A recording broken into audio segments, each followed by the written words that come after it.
Five-Star General. Hallo liebe Leute, hier ist euer Five-Star General mit einem Let's Play von Europa Universalis 4 mit Braunschweig-Hannover, hoffentlich in Zukunft.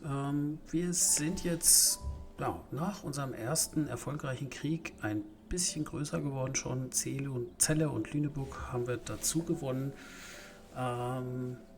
Leider habe ich nicht ganz so aufgepasst. Ich hätte die Beziehung gegenüber Österreich verbessern müssen. Jetzt hat er uns direkt natürlich ein Territorium abgefordert, hat unsere Staatsehe gebrochen und damit haben wir erst einmal eine feindliche Haltung gegenüber uns und müssen jetzt wirklich mit unserer AE noch mehr aufpassen. Ich verbessere hier zwar schon die Beziehung, aber das funktioniert hier also nur ein Stück weit. Wir werden sehen, ob uns das noch mehr Knüppel zwischen die Beine schmeißt hier, der Friedrich III., oder ob wir ein bisschen unbeschadeter weiter erobern können. Ja. Ansonsten arbeiten wir ja an einem Spionagenetzwerk in Mecklenburg, um Ansprüche auch in Richtung Dithmarschen und Mecklenburg später stellen zu können. Und jetzt warten wir eigentlich erstmal auf den Anschluss Lüneburg-Celle, auf die Erfüllung der Mission, und dann geht's weiter. Mal schauen. Viel Spaß.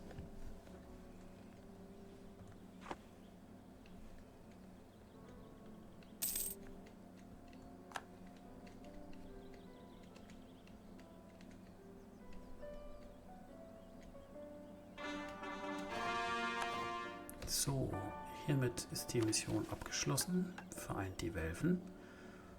Das Land der Welffamilie ist geteilt. Wenn wir Braunschweig, Lüneburg und Hannover vereinen können, ist unsere Position als eine der einflussreichsten Dynastien Deutschlands gesichert. Wir erhalten weitere 15 Prestige und den dauerhaften Anspruch auf Weser und Hannover. Und das ist natürlich nicht alles. Wir haben gleichzeitig auch die Verteidigung gegen Sachsen erfolgreich erfüllt. Hierzu brauchen wir eine größere Armee als Brandenburg, Sachsen oder Thüringen. Alles erfüllt. Und wir würden jetzt hier einen dauerhaften Anspruch auf Sachsen-Anhalt, Sachsen und Thüringen bekommen. Also dauerhafte Ansprüche sind natürlich was Gutes und deswegen werden wir das auch machen. Müssen wir mal gucken, wie die anderen darauf reagieren. Wahrscheinlich nicht so toll. Die sind schon einigermaßen sauer. Zwecks Territoriums bei Sachsen macht das erstmal nichts aus. Genau. Das heißt, jetzt haben wir hier auch einen Anspruch und könnten direkt den nächsten Krieg erklären gegen Verden und Stade und Oldenburg. Und das muss ich leider auch direkt tun. Denn alles, was ich nicht will, ist ein weiteres Bündnis. Ich habe hier noch lüneburgische Rebellen. Ich werde deswegen hier wahrscheinlich erstmal nicht die Autonomie senken. Ich werde natürlich den Staat gründen.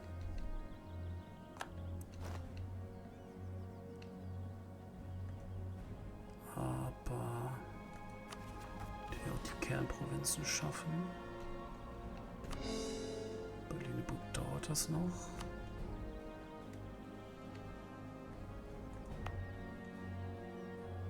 Nur ich werde hier sicherlich noch nicht die Autonomie senken, damit ich nicht noch mehr Unruhe kassiere. Denn ich will nicht gleichzeitig einen Krieg haben und Rebellen. Damit werde ich allerdings jetzt direkt die Armeeausgaben wieder hochschrauben.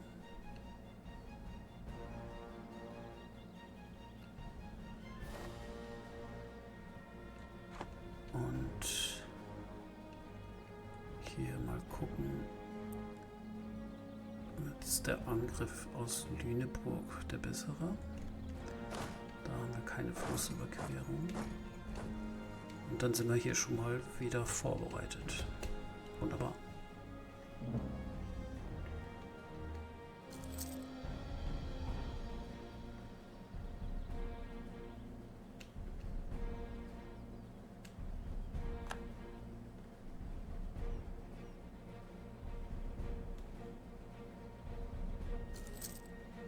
Mal sehen, ob wir schon den einen oder anderen Verbündeten vielleicht mit in den Krieg holen können.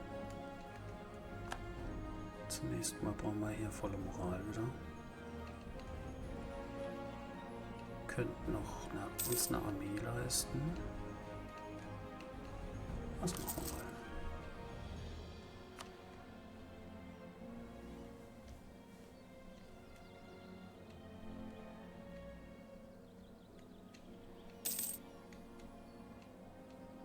So, damit sind wir jetzt hier eigentlich voll. Die sind ziemlich pisst, das verstehe ich. Aber wir werden auch angreifen. So, Oldenburg kommt mit rein.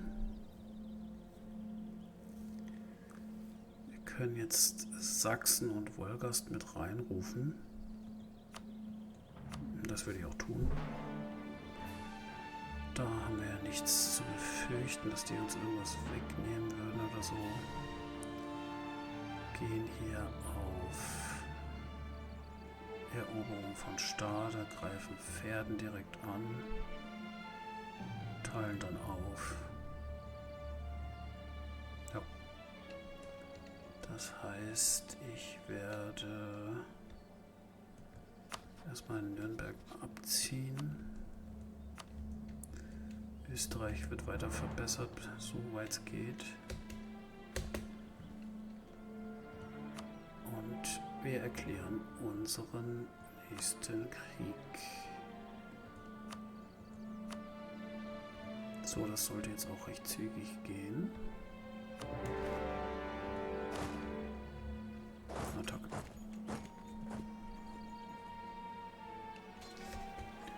Mal die Geschwindigkeit einen Tick runterstellen. Wunderbar.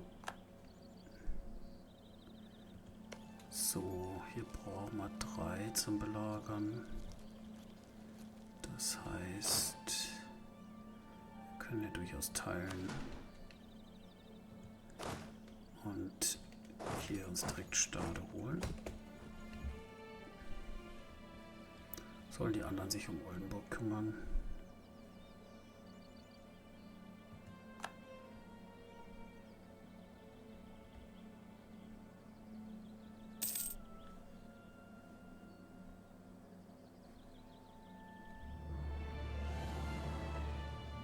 Ja, auch hier, das schaut alles gut aus.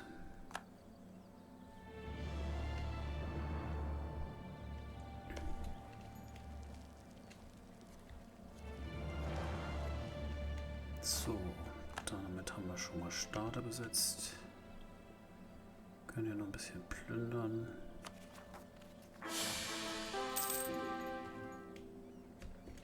So, was ist passiert?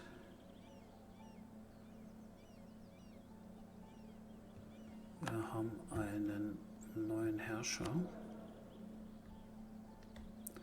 Und tatsächlich ist das, was passiert hier, dass ich eigentlich hoffte, irgendwie drum rumzukommen, nämlich dass unser alter Sack hier mit 58 tatsächlich die Thronfolge angetreten hat.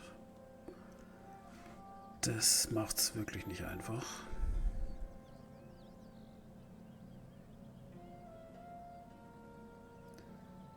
Okay.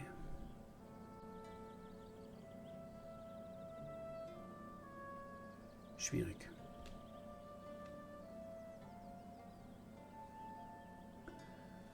Hier habe ich ja auch die Möglichkeit, den Berater zu befördern, aber das können wir uns alles noch gar nicht leisten. Was machen? Das dauert noch. Staatsehe kriegen wir angeboten.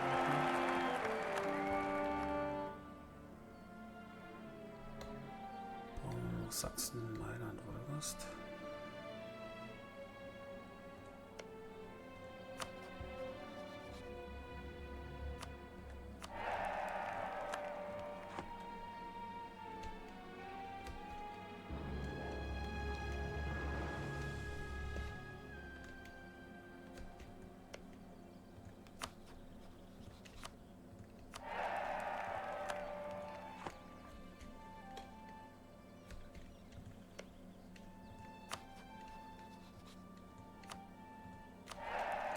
So, wenigstens sind unsere Verbündeten immer noch sehr gut auf uns zu sprechen.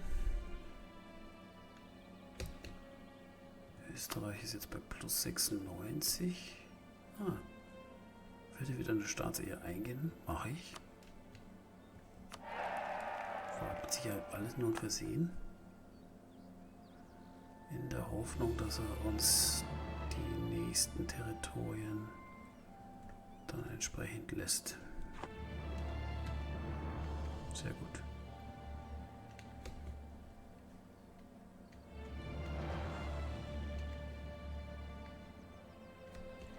So, ich bin gespannt, ob wir beides annektieren können, Verden und Oldenburg, oder ob uns da die aggressive Expansion schon Strich durch die Rechnung machen wird. Mal sehen.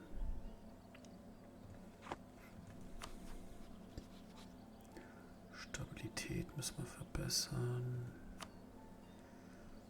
Und unsere Beziehung natürlich. Oldenburg ist klar. Mecklenburg. Ja. Hamburg. Ja, das sind zu viele Gegner. Werde hier erstmal Beziehungen verbessern. Auch wenn es natürlich ein Kandidat für einen Angriff ist. Habe ich eigentlich irgendwas vergessen? Ne, das ist alles Paletti. Stabilität. Nein, das machen wir nicht. Ja, da fehlt uns leider die Macht. Die liebe Macht. Die teure Macht.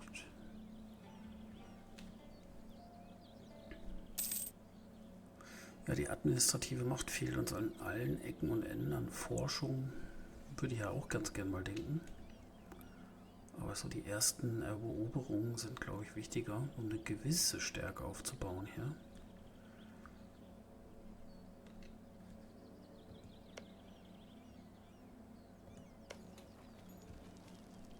Oh, schön eine 1 gewürfelt. Super. Komfort.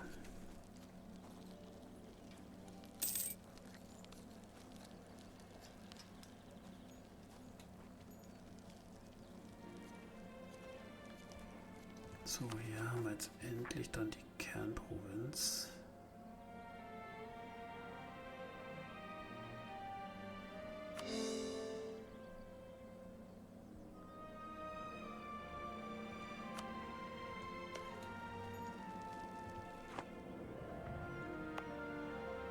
So, hier tickt auch die Autonomie ein bisschen runter.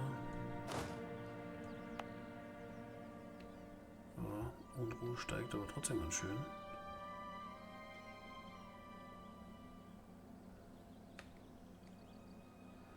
Ich denke, ich will jetzt einfach die Autonomie runtersetzen nach dem Krieg. Da muss ich eine Pause einlegen.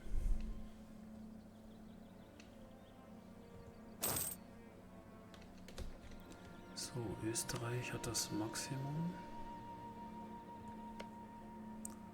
plus 133, das ist ja eigentlich okay. So, die Hoffnung stirbt zuletzt.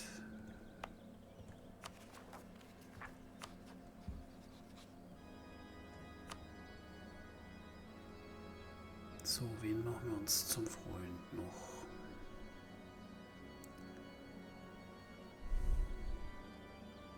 Mecklenburg. Ah, da gehen wir mal Richtung Süden. München.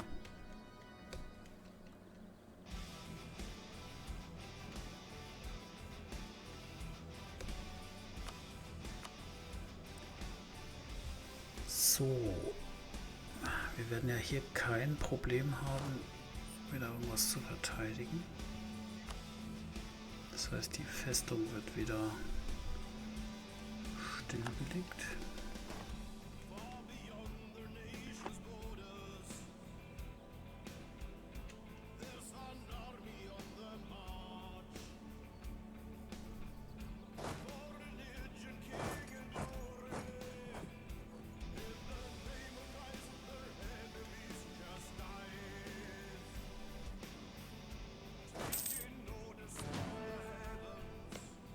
So, der könnte sich ein bisschen um Rebellen kümmern.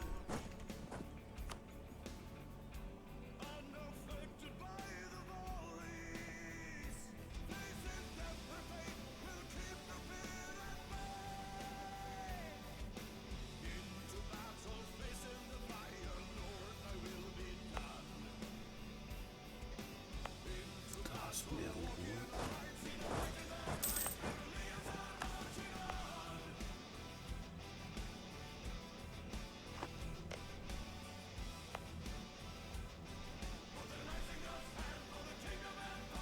So, das passiert. Belagerung von Pferden ist abgeschlossen. Hier gehen wir zur Sicherheit auch mit rein. Auch wenn das schon von Sachsen belagert wird, aber das dauert leider noch. Wir sind schon bei 72%. So, noch würde das nicht dazu führen, dass sich ein Bündnis gegen uns bildet, eine Koalition. Das liegt natürlich daran, weil wir hier auch direkte Ansprüche drauf haben. Und das gilt auch für Oldenburg. Deswegen hoffe ich eigentlich, dass da jetzt nichts Schlimmes passiert, nur die in einem Streich quasi mitnehmen können. So, hier ist der Anspruch fertig. Auf Wismar. Und den Anspruch auf Dithmarschen können wir noch nicht machen, solange wir hier Stade noch nicht besitzen. So, eigentlich möchte ich die Folge abschließen mit einem gewonnenen Krieg. Und das werde ich auch tun. Wir machen weiter.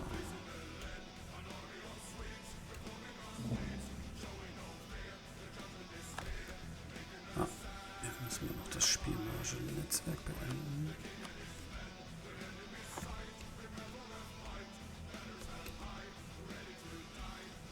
Und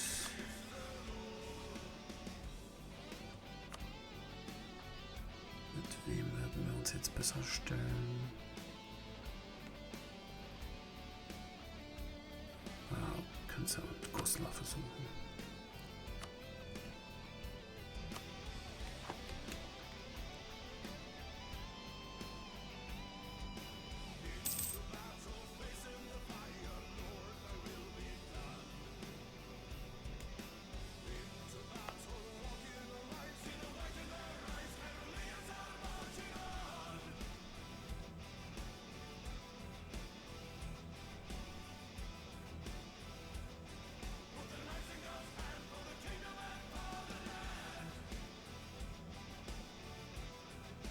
Tickt natürlich auch die Autonomie nach oben statt runter. Dank unserem Kaiser. Ein rechtmäßiges Territorium, kein Frieden.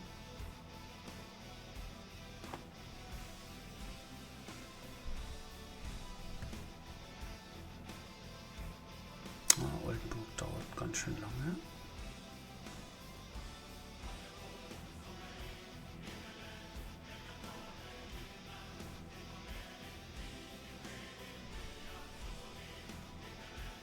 Stabilität ist ein bisschen nervig. Auch hier haben wir eine höhere Unruhe, Zinsen, alles.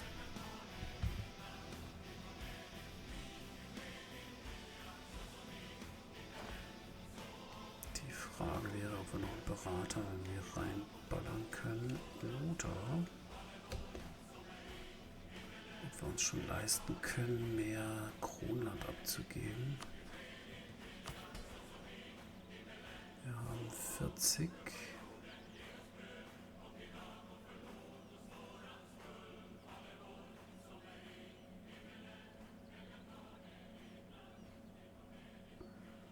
Wo kriegen wir dann nochmal administrative Macht her?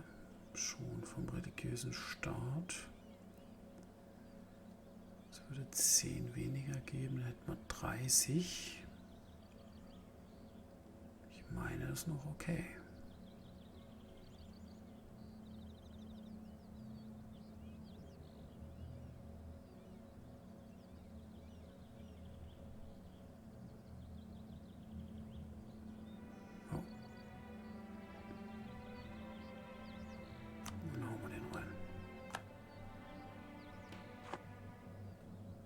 Passt. Ja, irgendwie müssen wir hier weiterkommen.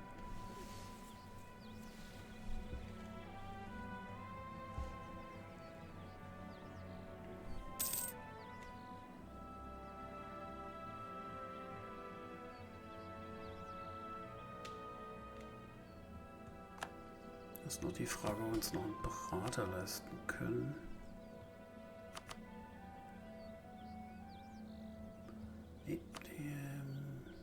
Was machen wir hier? Prestige. Kostenstabilität. Das ist auch was Gutes gerade.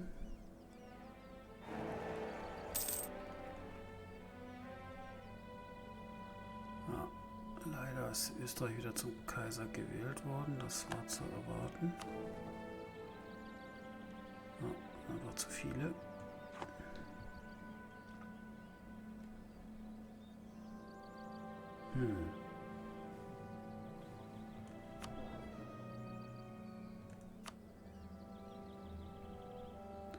Ich finde das jetzt gar nicht so schlecht.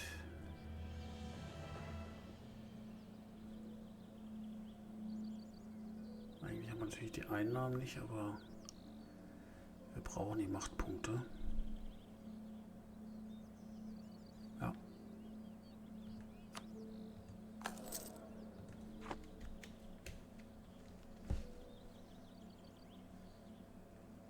So.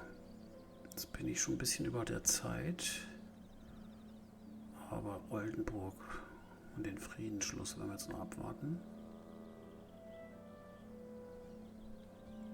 Können ja mal einen Tick schneller stellen wieder. Da wird ja nichts passieren groß.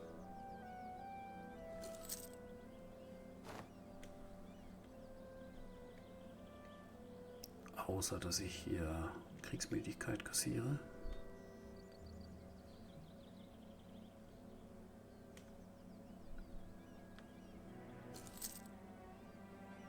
So, ich bin gespannt, ob wir noch einen Erben kriegen oder irgendein Event oder ob wir dann in PU gehen müssen als Juniorpartner. Das wird witzig.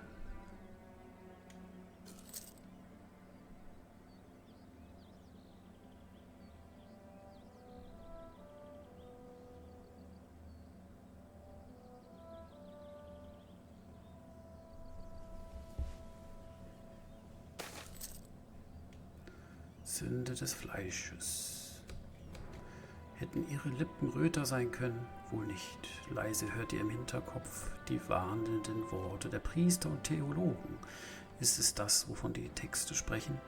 Der Teufel in Gestalt einer Frau und die Verführung des Fleisches? Komisch, wie Teufel so sind. Dieser hier sieht sehr wie ein Engel aus. Wie auch immer, ihr werdet das wohl in eurer nächsten Beichte besprechen müssen. So, Vergebt mir, Vater, es war notwendig.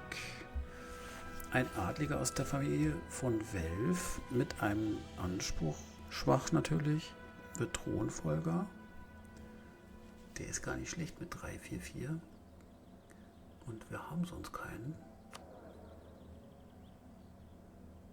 Ja, das machen wir auf jeden Fall.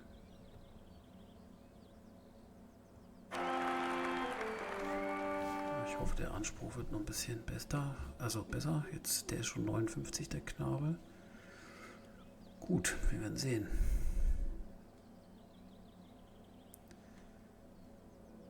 Wenn die Gemahlin von Wittelsbach so lange übernimmt, wird das jetzt auch nicht schlimm. Ich glaube, da können wir keinen Krieg führen, aber die hätte natürlich super viele Machtpunkte. Und wir haben noch die Möglichkeit auf ein Epos. Bringt uns wieder Prestige, aber immer doch. Der Georg.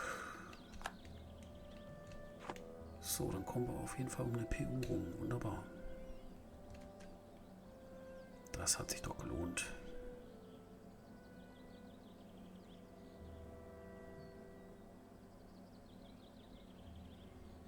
So, liebes Oldenburg, es wird Zeit. Ja, perfekt. Gutes Timing. So, Bremen wurde aufgedeckt. Oldenburg haben wir nun endlich einkassiert. In Hamburg brauchen wir jetzt nicht weiter verbessern. Und werden jetzt hoffentlich... Ja, mega. Auch keine Koalition gegen uns haben. Kassieren natürlich richtig viele Mali aufgrund der aggressiver Expansion. Aber das werden wir natürlich so mitnehmen.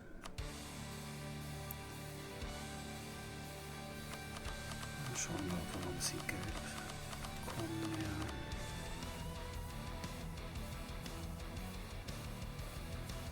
Das ist ein Unterschied, 15 zu 40, dann wahrscheinlich 30. Ach, warum warten?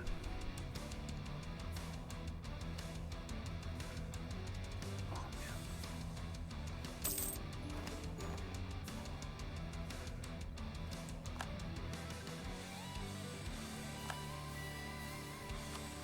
So, da ist wieder die Macht dahin. Oldenburg und Verden zuerst und Stade können wir auch noch machen. Hat gerade so gepasst. Kriegsmüdigkeit geht auch noch. Und wir haben eine nationale Entscheidung. Wir dürfen die Bürger um Beitrag bitten. Minus 7,5 Baukosten, minus 7,5 Unterhalt. Das können wir, glaube ich, immer wieder holen. Können wir laufen lassen. Soweit, so gut. Ja, damit sind wir am Ende der 3. Folge. Und ja, wir haben uns entsprechend vergrößert. Konnten uns schon ein bisschen ausdehnen, an die Küste vorarbeiten. Das nächste Thema wird hier sein, Hansestädte. Wie kriegen wir die unter die Fittiche? Und dann vielleicht auch Dithmarschen und Mecklenburg wären Ziel zum Einverleiben. Genauso natürlich, was passiert mit Brandenburg, unserem Widersacher, oder auch Magdeburg. Das sind so die nächsten Schritte und ich freue mich, wenn ihr dabei bleibt, die Glocke klickt und natürlich den Daumen hoch nicht vergessen. Lieben Dank, liebe Leute, euer 5-Star General. Bis dahin, ciao, ciao.